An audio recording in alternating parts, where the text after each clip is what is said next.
wa kwanza alohusika, kwa sababu ilikuwa ni utawala wake, ulikuwa ni utawala wa Yazid ibn Muawiya.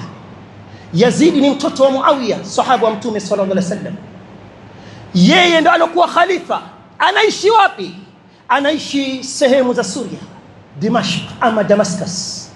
Alitoa oda kumweleza gavana wake ambaye kwamba yuko Kufa, Ubaydullah ibn Ziyad, mzuieni Hussein asifike katika mji wa Kufa.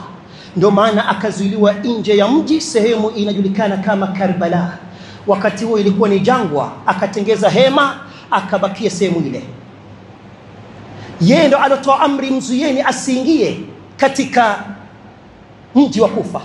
Wa pili akiwa gavana ambaye kwamba anasimamia sehemu hiyo ya Kufa, Ubaydullah ibn Ziyad. Na watatu ambaye kwamba alikuwa ni amiri jeshi, qaidul jaish, alikuwa ni Umar ibn Saad. Huyu kazi yake yeye alikuwa ni komando wa jeshi katika mji wa Kufa na mji wa Basra. Chini yake ambaye kwamba alitolewa, nendeni na ili jeshi mpambane na kikosi alichokuja nacho Hussein, anajulikana kama Shimro ibn Dhil Jawshan. Na huyu alishiriki pakubwa kwa mauaji ya mjukuu wa Mtume sallallahu alaihi wasallam. Na watano alishiriki pakubwa, bali yasemekana huyu ndo alomchinja mjukuu wa Mtume sallallahu alaihi wasallam baada ya mjukuu wa Mtume kupata majeraha. Anajulikana kama Sinan ibn Anas an-Nakhai. Na hawa wote walikufa vifo vibaya. Na wa mwisho walioshiriki katika haya mauaji, tukiwataja hawa wote hatutosahau kuwataja watu wa Kufa, ahlul Kufa. Na hapo ndo Mashia wanaingilia. Kwa nini tuseme ahlul Kufa?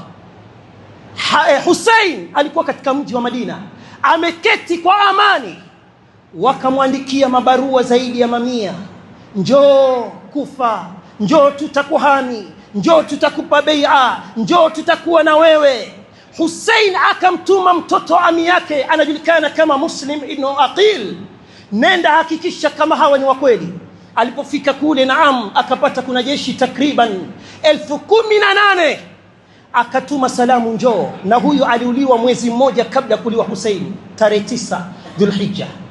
Na Hussein akauliwa katika mwezi wa Muharram, siku ya Ashura. Hussein alipokuja na familia yake takriban watu 70, na maskini akapata ni kinyume kabisa.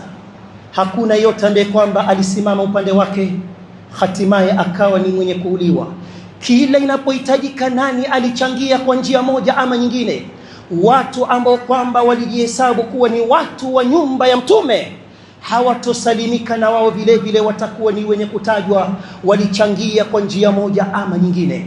Ndio maana haya majuto ambayo kwamba wanajutia mpaka kesho, wakisema ma qatalnak ma qatalnak ma qatalnaka ya Hussein, hatukukuua ewe Hussein, hatukukuua ewe Hussein. Na wao pia walichangia mauaji ya mjukuu wa Mtume sallallahu alaihi wasallam.